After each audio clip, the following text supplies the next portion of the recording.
Okay. Hi guys. So I just wanted to answer this question about how to become a virtual assistant. How to become a virtual assistant. Becoming a virtual assistant is not difficult. Again, it is not easy. Okay, it is not difficult and it is not easy. So I've put together a course, a free course, by the way. If you don't have money to go for paid courses, I have this free course. I also have a paid course, an advanced course actually, but I have a free beginner course for people like you who are beginners just trying to figure things out, don't want to make any financial commitments yet. Feel free to go look at my course. I'm going to put the description in I'm going to put the link in the description. Okay. So now the first thing you want to do if you want to become a virtual assistant is to do a course. Now, note that I did not do a course when I was starting.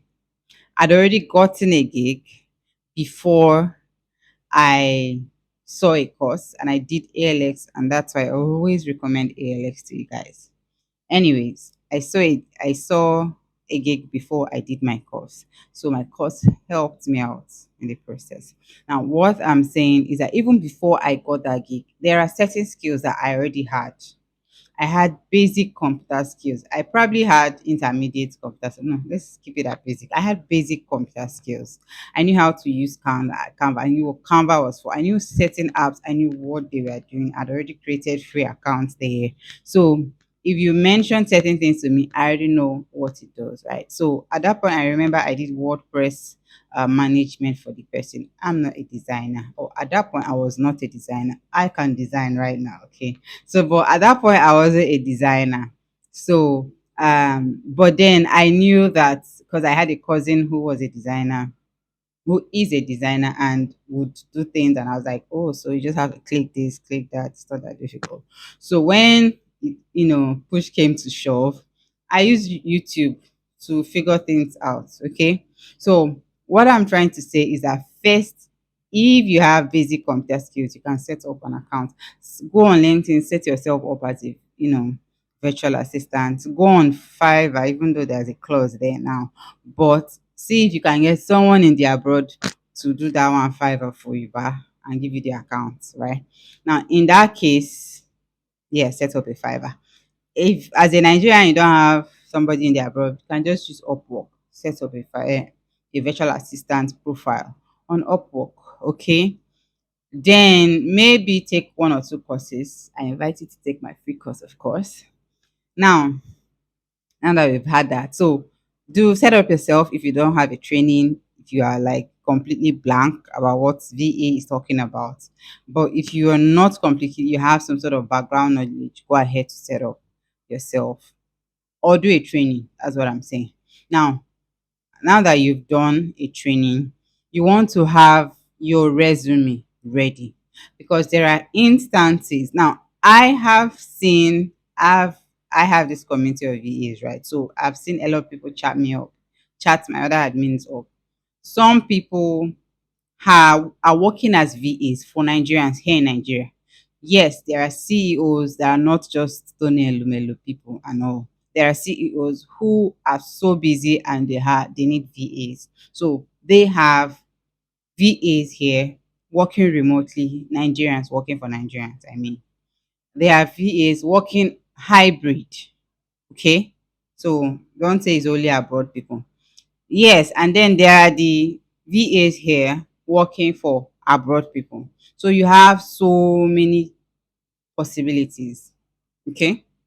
Now, so that is why you need to set up your resume just in case.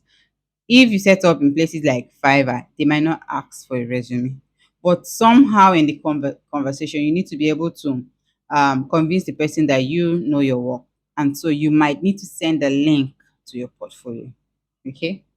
Now, in some other cases, if it's a VA, a Nigerian thing, on LinkedIn, I see VA job roles every day. Every day. I'm telling you how consistent it is. So in that case, you might need to apply with your resume. Okay. Now, now I've talked about resume. Now the other thing I'm here to talk about is portfolio. So remember, I talked about training. I talked about setting up accounts if you already have a training.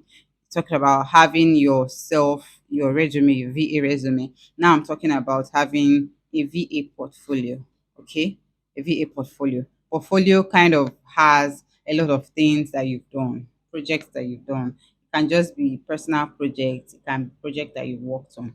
You organize them in a visually appealing way. You can use Notion. I use Notion for my portfolio. I also have a Canva link for my portfolio. I used to have this other platform. What's the name of this platform? I can't remember. But I the platform just did not make possible sense to me. But anyways, yeah, let's keep on let's keep moving. Yeah, so you need yourself a portfolio, and when you have these basic things, just start applying. Put yourself out there. Put yourself in so many places. Put yourself in so many. I've seen people that said, oh, they put themselves in one, they went to register in one agency, and then they connected them to clients. You don't even need to pay to enter the agency. The agency will accept you if they have the capacity, and then when they have clients, just the way Fiverr do, they take their own portion. Chicken now.